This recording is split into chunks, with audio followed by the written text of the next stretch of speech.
नमस्ते एवरीवन। आज अपन BSc third year में पेपर थर्ड स्टार्ट करने जा रहे हैं, जिसका नाम होगा डेवलपमेंट बायोलॉजी, परिवर्धन जैविकी। पेपर थर्ड की स्टार्ट करेंगे unit first, basic of embryology. तो देखेंगे अपन एम्ब्रियोलॉजी को समझाने में विभिन्न वैज्ञानिकों का योगदान रहा और एम्ब्रियोलॉजी के अंतर्गत परिवर्धन का अध्ययन किया जाता है। किस प्रकार जंतुओं का डेवलपमेंट होता है, किस प्रकार जंतुओं का विकास होता है। तो इन सभी जंतुओं के बारे में, इनका डेवलपमेंट यानी कि परिवर्धन या इनकी भ्रूण अवस्था में होने वाला परिवर्धन को अपन एम्ब्रियोलॉजी के अंतर्गत पढ़ते हैं। तो ये डेवलपमेंट अलग अलग जंतुओं में अलग अलग प्रकार से देखने को मिलता है। तो सबसे पहले अपन एम्ब्रियोलॉजी के अंतर्गत हिस्ट्री को पढ़ेंगे, इतिहास को जानेंगे कि क्या इतिहास रहा एम्ब्रियोलॉजी का।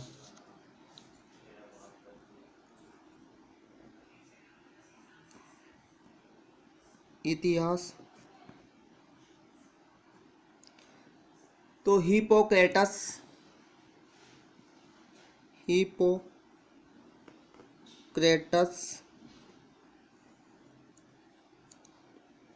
ने बताया कि जलवायु और अग्नि के द्वारा भ्रूण का निर्माण होता है, लेकिन कुछ अन्य वैज्ञानिकों ने बताया कि भ्रूण का निर्माण आंशिक रूप से नर व आंशिक रूप से मादा द्वारा होता है।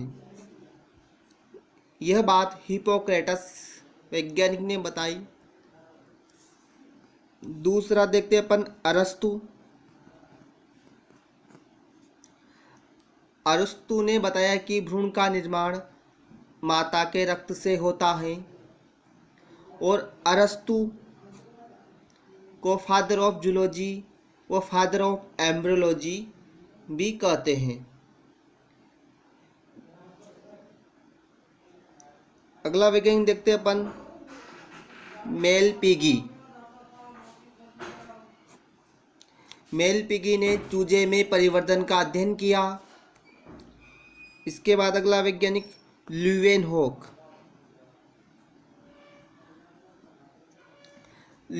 ने सबसे पहले मनुष्य के शुक्राणु को देखा।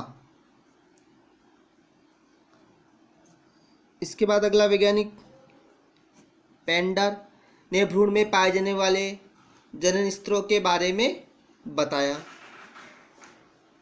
तो इन सभी वैज्ञानिकों ने एम्ब्रियोलॉजी के अंतर्गत अध्ययन किया काफ़ी चीज़ों का।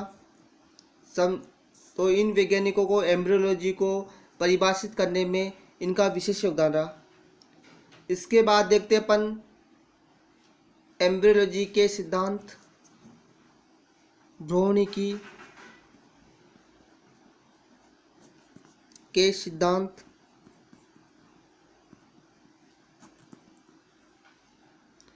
तो इसमें फर्स्ट सिद्धांत देखेंगे अपन पूर्व रचित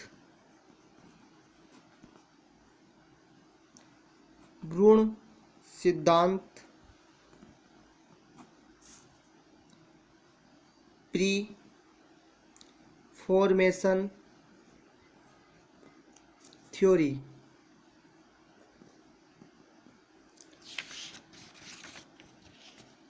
प्री फॉर्मेशन थ्योरी तो इस सिद्धांत के अंतर्गत स्वयं बर्डेम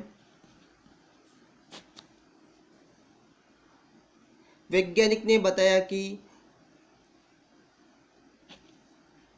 जनन कोशिकाओं में वयस्क का लघु रूप उपस्थित होता है अन्य वैज्ञानिकों का मानना था कि यह लघु रूप अंडाणुओं में होता है और शुक्राणु द्वारा इसे वृद्धि के लिए उत्तेजित किया जाता है। ल्यूवेनहॉक और उसके साथियों ने बताया कि लघु रूप शुक्राणु के शीर्ष में पाया जाता है, यानी कि इनका मानना था स्वयंबरडैम वैज्ञानिक का कि लघु रूप अंडाणु में और शुक्राणु द्वारा मात्र इनकी वृद्धि को प्रेरित किया जाता है, यानी कि अमान्यता बोल दिया इनके मन में आए जो, लेकिन ऐसा नहीं होता।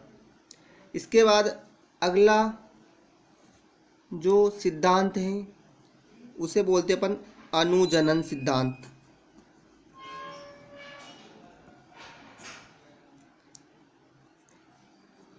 एपिजेनेसिस। उल्फ नामक वैज्ञानिक ने बताया कि भ्रूण का निर्माण अंडों में नए अंगों के उत्पादन से होता है। इन्होंने पूर्व रचित भ्रूण सिद्धांत का विरोध किया। किसने किया? उल्फ नामक वैज्ञानिक ने। इसके बाद देखते हैं अपन अगला सिद्धांत जनन स्तर संकल्पना, यानी कि जर्म लेयर थ्योरी।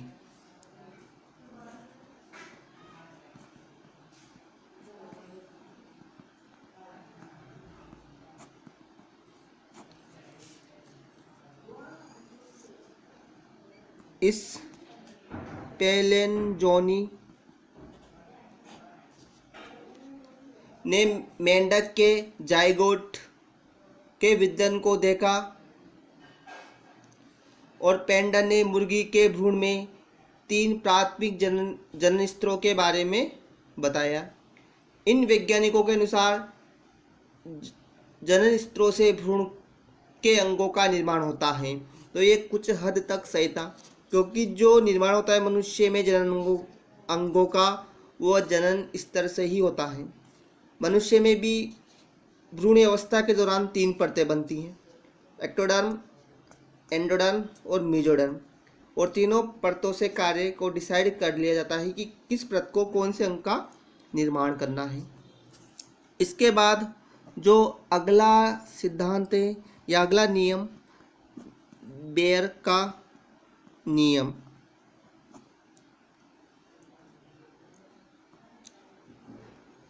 विभिन्न प्राणियों के परिवर्तन का अध्ययन करने पर बेयर ने निम्न निष्कर्ष निकाले। भ्रूणीय परिवर्तन के दौरान भ्रूण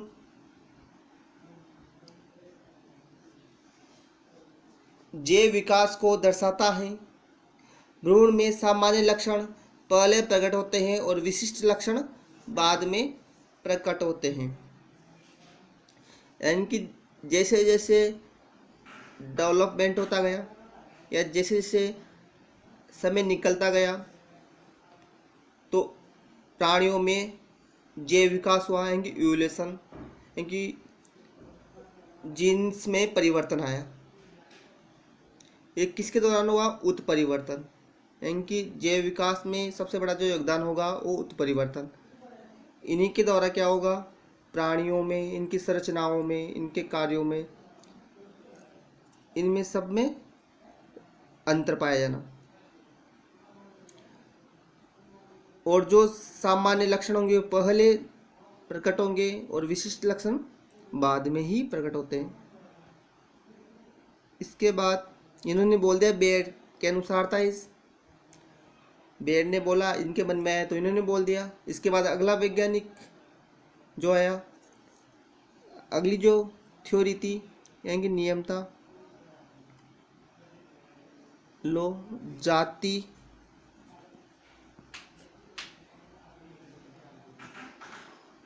आवर्तन नियम। जाति आवर्तन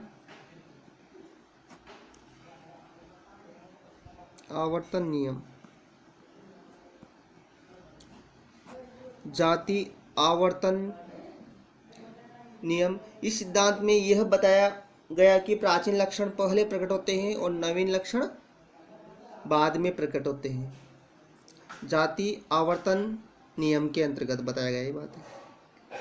अगला जो सिद्धांत होगा जर्म प्लाज्म सिद्धांत, यानी कि जनन द्रव्य सिद्धांत।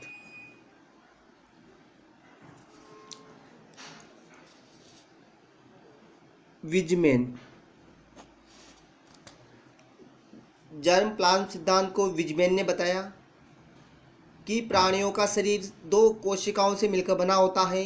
इससे वैज्ञानिक सहमत नहीं हुए और अन्य वैज्ञानिकों ने बताया कि प्राणियों के शरीर में 2 प्रकार की सेल्स जनन कोशिका और काय कोशिका होती हैं।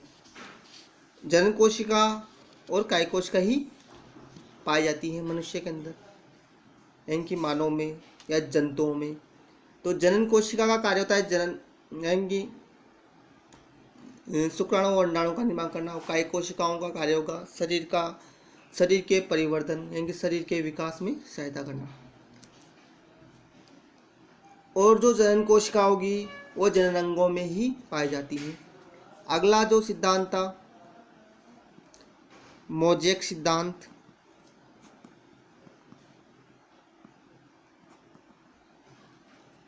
इस सिद्धांत के अनुसार निषेचन से पहले अंडाणु का पदार्थ समांगी व अविभेदित होता है। निषेचन से इस पदार्थ की पुनर्व्यवस्था होती है जिसे ब्लास्टुला बनता है और ये मोजेक के समान होता है। इसके बाद जो अगला सिद्धांत था प्रवणता सिद्धांत।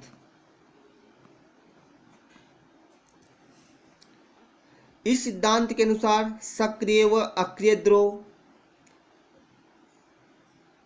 ध्रुव के बीच एक विभव पाया जाता है जो विभिन्न संरचनाओं के निर्माण को प्रेरित करता है। अगला सिद्धांत संगठन का सिद्धांत। इस सिद्धांत के अनुसार भ्रूण के ऊतक अपने निकटवर्ती ऊतकों को अंगों के निर्माण के लिए प्रेरित करते हैं। अगला सिद्धांत संकोचन सिद्धांत। स्वयंबरडेम ने बताया कि भ्रूण में अगली संतति का भ्रूण भी पाया जाता है और अगली संतति में उसकी भी अगली संतति का भ्रूण पाया जाता है कि एक संतति में दूसरी संतति, फिर उसमें अगली संतति, यानी कि इस प्रकार उनमें भ्रूण पाया जाता है। ये था संकोचन सिद्धांत, जो इसको भी स्वयंबरडेम ने बताया था। अब देखेंगे अपन भ्रूण विज्ञान की शाखाएं, यानी कि ब्रांचेज ऑफ एम्ब्रियोलॉजी। भ्रूण विज्ञान की शाखाएं।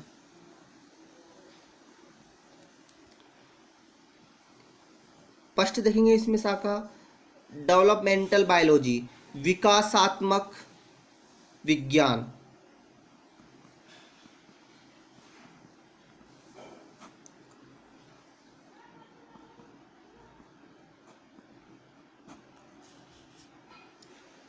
जब भ्रूण विकास के साथ साथ उसके कायांतरण, वृद्धि व पुनरुद्भवन का भी अध्ययन किया जाता है तो इसे विकासात्मक विज्ञान कहते हैं।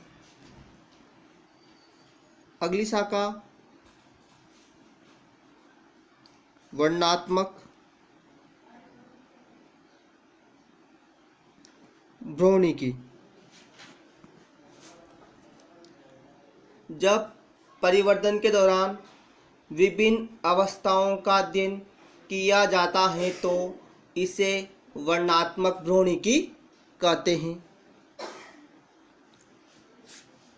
इसके बाद अगली जो ब्रांच होगी तुलनात्मक भ्रूणिकी।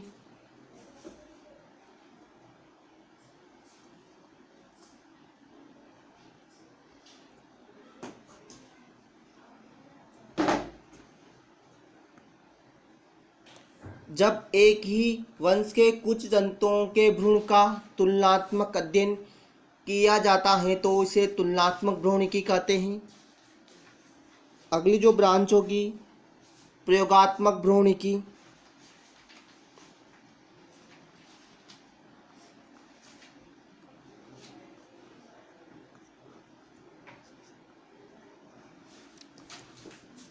भ्रूणिकी में जब प्रयोगों को किया जाता है तो इसे प्रयोगात्मक भ्रूणिकी कहते हैं।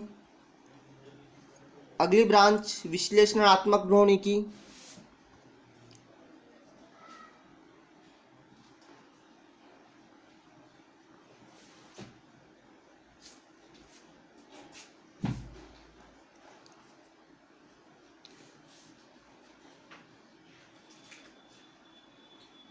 भ्रूण विज्ञान के सिद्धांतों का विश्लेषण जिस शाखा में किया जाता है उसे विश्लेषणात्मक भ्रूणिकी कहते हैं। अगली रासायनिक भ्रूणिकी। जब भ्रूणीय परिवर्धन के दौरान विभिन्न प्रकार की रासायनिक क्रियाओं का अध्ययन किया जाता है तो इसे रासायनिक भ्रूणिकी कहते हैं।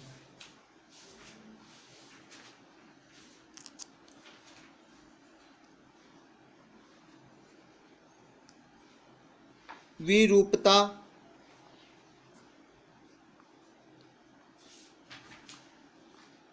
टेराटोलॉजी। अनेक बार वातावरणीय कारकों से भ्रूण में विरूपता आ जाती है और असामान्य भ्रूण उत्पन्न होते हैं। इन विरूपताओं के कारणों का अध्ययन ही टेराटोलॉजी कहलाता है। अगली जो ब्रांच होगी जनन भ्रूणिकी। यानी कि टेराटोलॉजी का मतलब होगा कि भ्रूण में पाई जाने वाली असामान्यताओं का अध्ययन करना। जनन भ्रूणिकी भ्रूण विज्ञान की जिस शाखा में प्रजनन से संबंधित क्रियाओं का अध्ययन किया जाता है उसे जनन भ्रूणिकी कहते हैं। इसके बाद देखते हैं अपन नेक्स्ट टॉपिक भ्रूण विज्ञान का महत्व।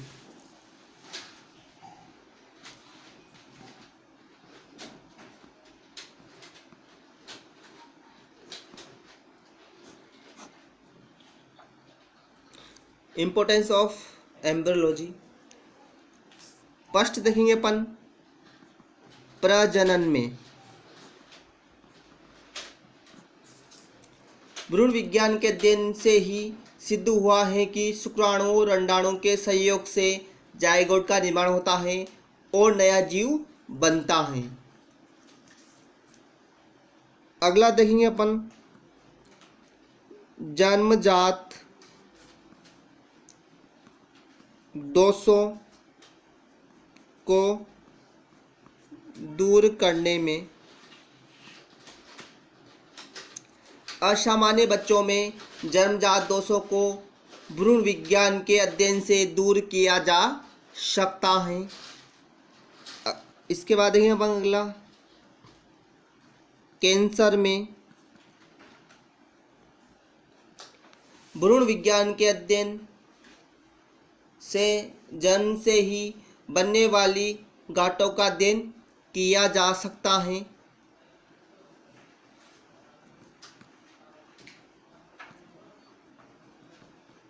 क्लोनिंग में अगला देखेंगे अपन भ्रूण विज्ञान के अध्ययन से क्लोन तैयार किए जा सकते हैं।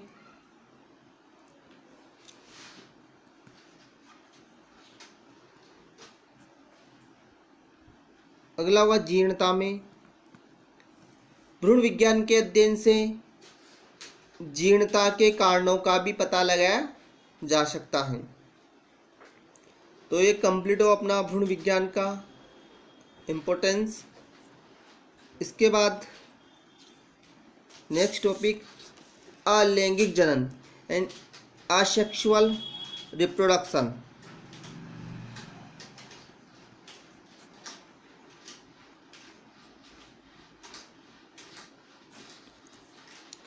जनन की वह प्रक्रिया जिसमें युग्मकों के निर्माण के बिना ही जीव उत्पन्न हो जाते हैं अलैंगिक जनन कहलाते हैं।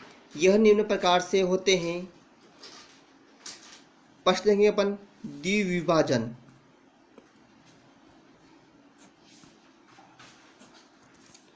अलैंगिक जनन की इस प्रक्रिया में जंतु अनुदैर्ध्य या अनुप्रस्थ रूप से दो भागों में विभाजित हो जाता है। अनुदैर्ध्य विभाजन से शरीर लंबवत रूप से विभाजित होगा और इसका एग्जाम्पल होगा ट्रिपेनोसोमा।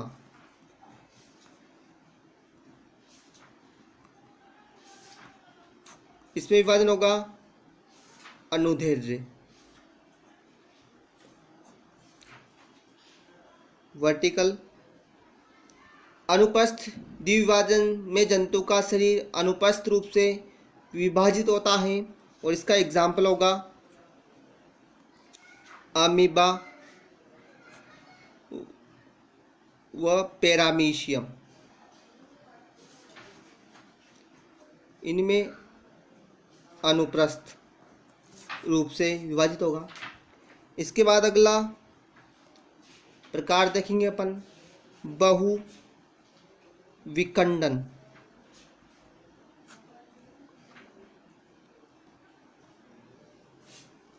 इस विधि में एक जंतु से अनेक जंतुओं का निर्माण होता है। यह भी दो प्रकार से होता है। फर्स्ट देखते हैं इसमें प्लाज्मोटोमी।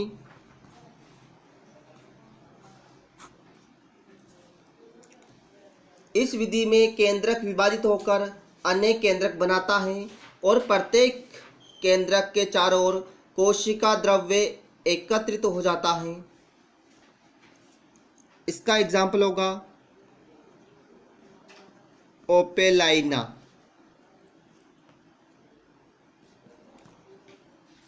अगला देखेंगे अपन बीजाणु जनन। बीजाणु जनन में केंद्रक झिल्ली टूट जाती है और इसके अंदर का द्रव बिखर जाता है और पृथक पृथक झिल्लियां बन जाती हैं। इसका एग्जाम्पल होगा अमीबा। इसके बाद अपन अगला प्रकार मुकुलन।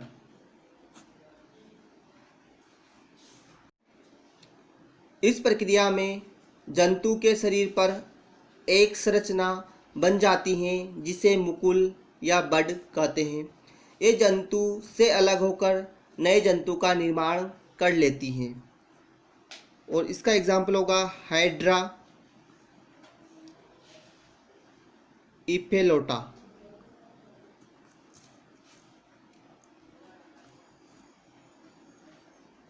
अगला देखेंगे अपन जेम्युलेशन।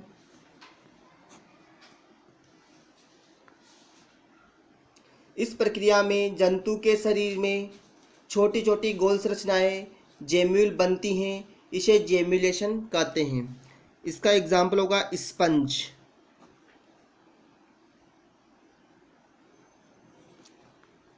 अगला प्रकार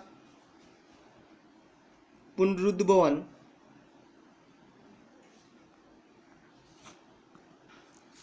इस प्रकार के जनन में जंतु के शरीर का कोई भी भाग टूटकर अलग हो जाता है और नए जंतु का निर्माण कर लेता है। इसे पुनरुद्भवन कहते हैं। इसका एग्जाम्पल होगा हाइड्रा प्लेनेरिया।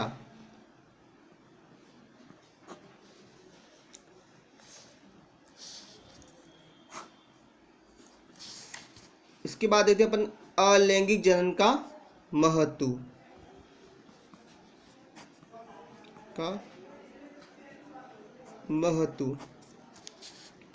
अलैंगिक जनन से जंतु का अस्तित्व बना रहता है। जंतुओं की संख्या में वृद्धि होती रहती है। आनुवंशिक विभिन्नताएं नहीं आती। तो इसके बाद अपना नेक्स्ट टॉपिक होगा लैंगिक जनन, सेक्सुअल रिप्रोडक्शन। इसकी स्टडी अपन नेक्स्ट लेक्चर में करेंगे। आज के लिए बस इतना ही। थैंक्स।